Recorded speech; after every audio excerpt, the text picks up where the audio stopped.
नहीं सर, मैं I am not going into that inquiry. You can just imagine my difficulty of limited scope. बस मेरा इतना सा इनसे प्रश्न था कि अगर रिकॉर्ड में सर वो रिकॉर्ड एक्चुअली बल्कि है तो इट टेक्स. तो आपके कलेक्टर ने भेजा कैसे सर? वो पूरा रिकॉर्ड मैंने मंगाया. रिकॉर्ड आपने कलेक्ट, अच्छा, और 2 साल से यहाँ पढ़ा, उसका क्या करेंगे?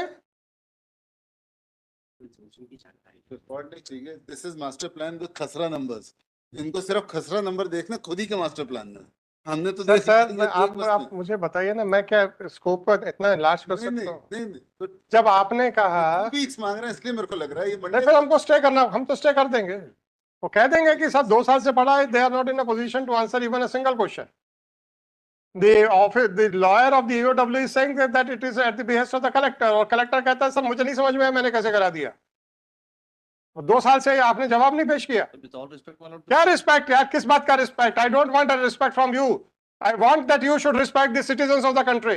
Yes ma'am. What yes? आपका कलेक्टर ये कर रहा है बैठ के कि सब वाले FIR करा दो और उसके बाद कोर्ट मांगती रहेगी जवाब. हमने ठीक है बहुत देखी है ऐसे, ये एटीट्यूड है आपका? What is it? Is it not? This is not a case where it is being listed for the first time or it is being taken up for the first time. The notices are issued. ये वो case नहीं है कि जहां पे आपको instructions दिए गए थे जवाब इनसे इंस्ट्रक्शंस लेने के लिए. यहाँ पे इस तारीख को, जस्ट अ मिनट सर, 28/11/22 को आप लोगों को नोटिस इशू किए गए थे. मिस्टर मोहन सरकर, क्या किया आपके कलेक्टर ने? Collector is not a party. Okay, फिर बैठ जाइए, आप बैठ जाइए. Thank you sir, thank you very much, thank you very much, thank you very much sir. If you are not a party, why should I ask a question to you? If you are not a party, why should I ask a question to you? If you are not a party, why should I ask question to you, sir? Thank you.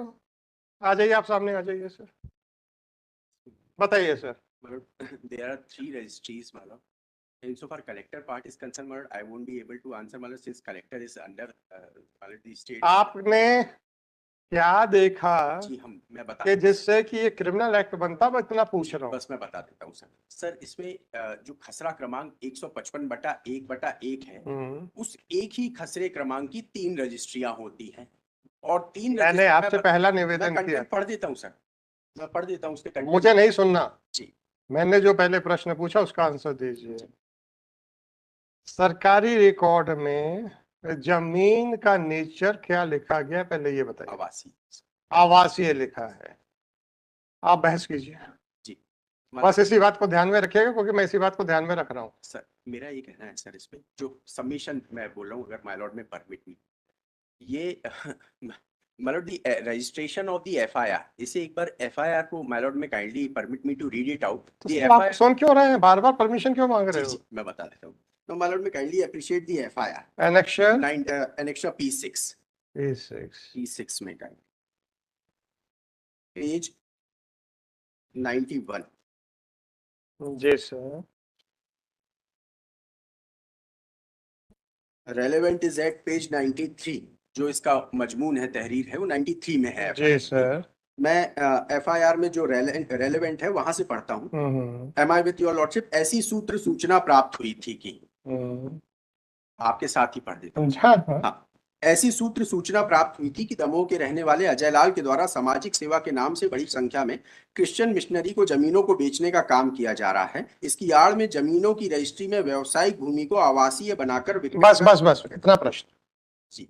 मैंने तनख्वाह साहब के बहस शुरू होने से पहले उनसे एक जनरल प्रश्न पूछा था कि अगर सेलर जमीन का डिस्क्रिप्शन गलत दे और उसके करके खरीदार को स्टैम्प ड्यूटी बचाने की मदद करे तो ऑफेंस बनेगा कि नहीं बनेगा? तो उनका कहना था बनेगा, और मेरा भी कहना है बनेगा. अब आप ये बताइए कि इनका डिस्क्रिप्शन जो था ऑफिशियल रिकॉर्ड के हिसाब से गलत है.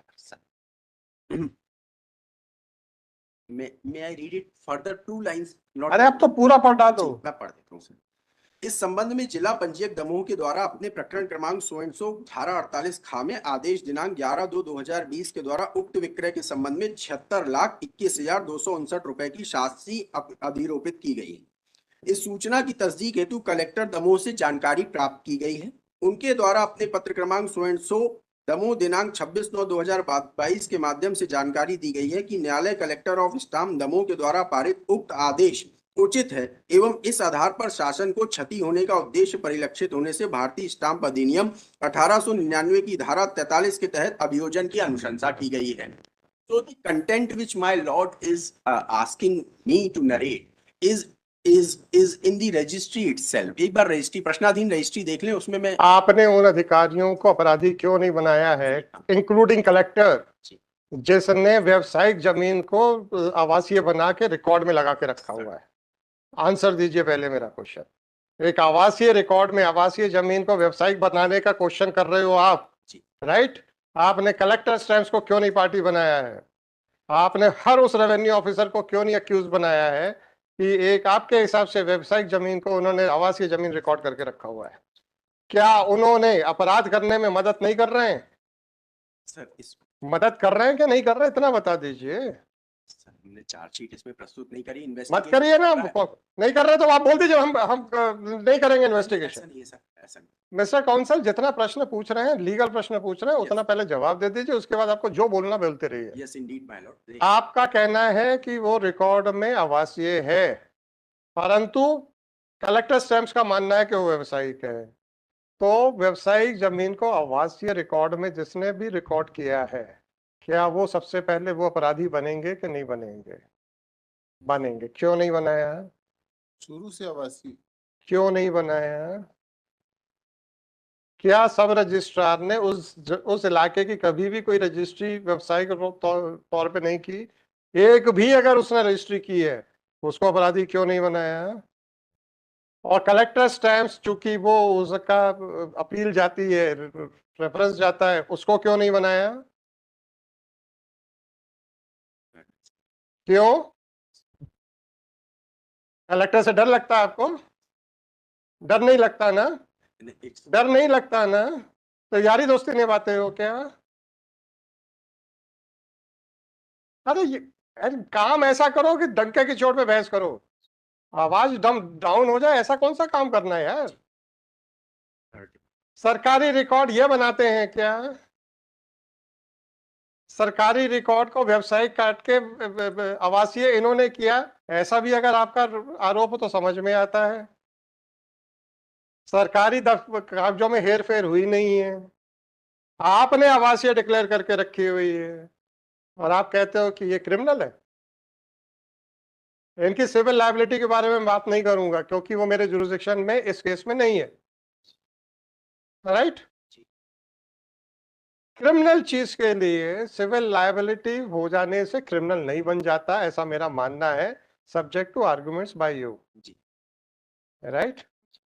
इसमें क्रिमिनल इंटेंट क्या है? उल्टा आपकी आवासीय जमीन को इन्होंने व्यवसायिक बता के ज्यादा स्टैंप ड्यूटी दी है, एटलीस्ट 2 सेल डीड्स में। अगर ये पूरी सेल डीड आवासीय करके बता देते, क्या कर लेते आप? आपने इनकी गर्दन इसीलिए पकड़ी क्योंकि 2 सेल डीड में इन्होंने आवासीय ना बता के व्यवसायिक बताया था, इसलिए ये अपराधी हैं, क्योंकि बाकी को इन्होंने आवासीय क्यों बता दिया? आप अपराधी नहीं हो जब आप व्यवसायिक को आवासीय बना के आप सस्ते में रजिस्ट्रियां करवा रहे हो। Thank you sir. हेलो, कहाँ जा रहे हैं? ऐसे ही इंटरेस्टिंग वीडियो देखने के लिए आप हमारे चैनल को लाइक करें, सब्सक्राइब करें और शेयर करें। यदि आप फेसबुक, इंस्टाग्राम और ट्विटर पर देख रहे हैं तो डिस्क्रिप्शन में लिंक है, उसे भी जाकर फॉलो कर लें। धन्यवाद।